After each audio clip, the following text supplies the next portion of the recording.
Empty जो screening जो test introduce हुआ हमारे लास्ट ईयर से, उसकी तैयारी कैसे करें? टाइम स्टूडेंट पूछते रहता है कि सर हम पहले ऑब्जेक्टिव तैयार करें, फिर सब्जेक्टिव करें, या हमारे लिए टाइम जो है वो किस तरह मैनेज करें? एक तो बेटा ज़हन में रखिएगा कि एमपीटी के लिए या सीएसएस के लिए जो मेन और जो की रिक्वायरमेंट है वो इंग्लिश है। तो इंग्लिश में हमारे जो 90-95% वो बच्चे फेल हो जाते हैं। मार्केट के अंदर है वो बड़ा गलत ट्रेंड चल रहा है कि बच्चे को पहले ऑब्जेक्टिव करवाते हैं एमपीटी के लिए, उसकी अलग फीस लेते हैं, फिर सब्जेक्टिव करवाते हैं, उसकी फिर अलग लेते हैं, फिर बाकी चीज़ें करवाते हैं। My name is Zahid Ashraf और सीएसएस को पिछले काफ़ी अरसे से इंग्लिश पढ़ा रहा हूँ, पंजाब यूनिवर्सिटी में पढ़ाता हूँ। और इसके अलावा जो बाकी सब्जेक्ट्स हैं जिसमें कंपल्सरी है वो भी हमने स्टार्ट किया है, जो जिसमें ऑनलाइन और फिजिकल दोनों क्लासेस हैं। आज जो मेन पर्पस था वीडियो बनाने का वो ये था कि स्टूडेंट एमपीटी जो स्क्रीनिंग जो टेस्ट इंट्रोड्यूस हुआ हमारे लास्ट ईयर से, उसकी तैयारी कैसे करें? क्योंकि ऑल द टाइम स्टूडेंट पूछते रहता है कि सर हम पहले ऑब्जेक्टिव तैयार करें, फिर सब्जेक्टिव करें, या हमारे लिए टाइम जो है वो किस तरह मैनेज करें? क्योंकि most of the time student क्या करते हैं, मई, जून, जुलाई तक जो रेस्ट करते हैं, जब एमपीटी आती है तो 1 महीना पहले तैयारी करते हैं, उसके बाद एमपीटी में पास हो जाते हैं, फिर पीछे 2 महीने बचते हैं, 3 महीने, उसमें उनकी तैयारी नहीं होती और एक चांस ज़ाया हो जाता है। तो आज मेन है बेसिकली कि उसको तैयार हम कैसे करें?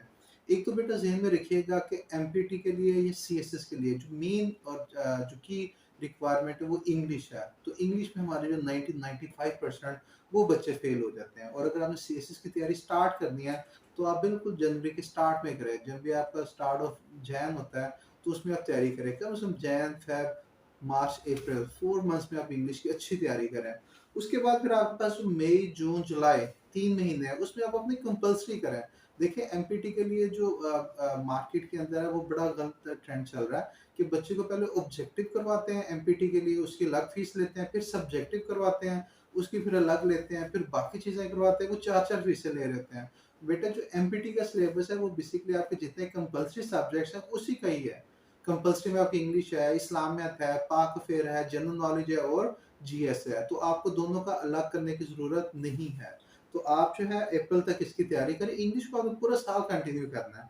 उसके बाद फिर आपके पास जो मंथ बचेंगे मई, जून, जुलाई, उसमें आप इस्लामियत की तैयारी करें, उसमें आप पाक फिर सब्जेक्टिव की बेटा तैयारी करें, उसमें ऑब्जेक्टिव खुद तैयार होगा, आपको दोनों के लिए ऑब्जेक्टिव के लग जाने की ज़रूरत नहीं है। सब्जेक्टिव तैयार करेंगे उसमें आप साथ-साथ ऑब्जेक्टिव भी किताब पढ़ लें, उसी में से आपका सारा वो कवर हो जाएगा। इंग्लिश है, इंग्लिश में आप tenses, passive, direct, indirect, parts of speech, correction, idioms और जीआरई की जो कुछ लिस्ट है, अगर आपके पास मेरी बुक है टेक्निक्स फॉर इंग्लिश प्रेसी तो उससे हो जाएगा। इसी तरह इस्लामियत है, प्रोफेसर खुर्शीद अहमद की जो सिलेबस की जो रिकमेंडेड है वो पढ़ें। पाक फिर है, आईएच कुरैशी या के अज़ीज़ की, या पोस्ट पार्टीशन के लिए हामिद खान की, ये पढ़ लें। जीएसई के लिए हमारे नोट्स भी हैं, मार्केट के अंदर अवेलेबल हैं, इधर भी हैं, वो आप कर लें तो। और जनरल नॉलेज पे आप न्यूज़पेपर पढ़ें। तो ये आपके लिए बेहतरीन इसकी जो तैयारी है वो एमपीटी की उसमें हो जाती है।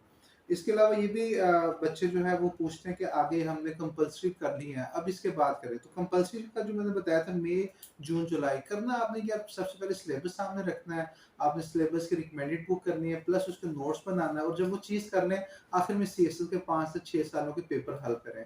जो भी आपको इसके मुताबिक तैयारी करवा रहा है, जिस तरह हम इसी के मुताबिक तैयारी करवाते हैं, तो बिल्कुल ठीक है। यूजुअली क्या होता है इंस्टीट्यूट के अंदर सिलेबस फोकस्ड ही नहीं करते हैं। एंड पे बच्चे हमारे पास आते हैं, मॉक टेस्ट देने के लिए पता चलता है कि सिलेबस 20% भी नहीं हुआ।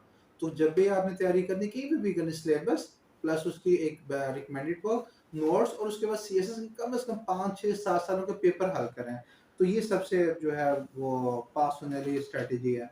फिर जुलाई के बाद जो आपके पास बचते 3 महीने, अगस्त, सितंबर, अगस्त, सितंबर, अक्टूबर, इसमें आप अपने ऑप्शनल की तैयारी करें। फिर नवंबर है, नवंबर में इसको रीडिंग करें, इस नोट्स को फर्स्ट रीडिंग या तैयारी करें।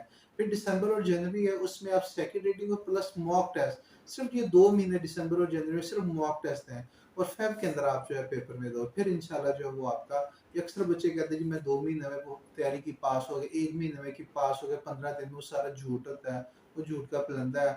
एक अच्छी जो तैयारी है वो कम से कम 6-8 महीने, हाँ, जिसके सही होती बेसिक ग्रामर उसका हो सकता है कि वो उसने 6 महीने में कर लिया हो, या जिसकी इंग्लिश ने ऑलरेडी, कुछ बच्चे होते हैं ओ लेवल, ए लेवल ऑलरेडी इंग्लिश पे काम कर चुके होते हैं, तो उनकी जो है ये चीज़ें ऑलरेडी बेहतर होती है, लेकिन कम से कम आपको इसके लिए 6 मंथ्स लग जाते हैं। तो ये था बेसिकली एमटीटी स्क्रीनिंग की कैसे तैयारी करें। ओके जी, थैंक यू, अल्लाह हाफ़िज़।